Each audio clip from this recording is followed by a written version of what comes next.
suis tombé sur une vidéo qui m'a donné envie de pousser un coup de gueule. Et je trouve ça dingue. Surtout en tant que enfant de la diaspora africaine. Comment tu ne peux pas être informé de la situation de ton continent, en fait? Genre, c'est vraiment grave, hein. C'est vraiment, vraiment grave. Tout en sachant que le Mali est frontalier avec plein... On ne peut pas être un enfant de la diaspora et ne pas s'intéresser à ce qui se passe sur le continent. On ne peut pas être un enfant de la diaspora et ne pas s'intéresser à ce qui se passe sur le continent. En tout cas, pour certains, ça a l'air clair, mais pas pour tous. Parce que oui, très vite, on va être intéressé par nos propres pays d'origine, mais il faut savoir qu'aujourd'hui, ce sont des thématiques qui reviennent dans tous nos pays. L'Afrique est un terrain en proie aux puissances mondiales.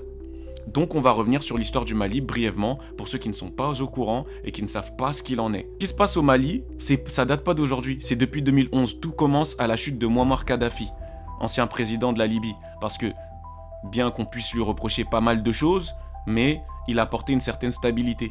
Après la chute de ce dernier, des armes circulent dans le Sahel. Et ça devient chaud.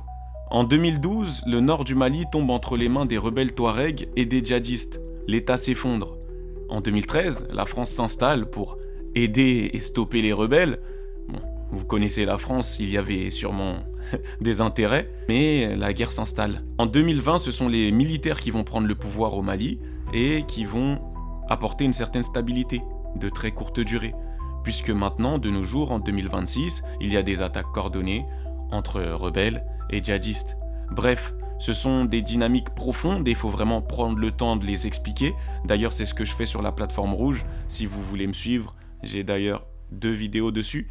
Mais bon, bref, ce n'est pas une Afrique incapable. C'est une Afrique en proie à des choses qui nous dépassent même. Et c'est important de le savoir et de le comprendre. Parce que là, ça touche le Mali, mais c'est dangereux même pour tout le Sahel. Et il faut qu'on se réveille en fait, les gars.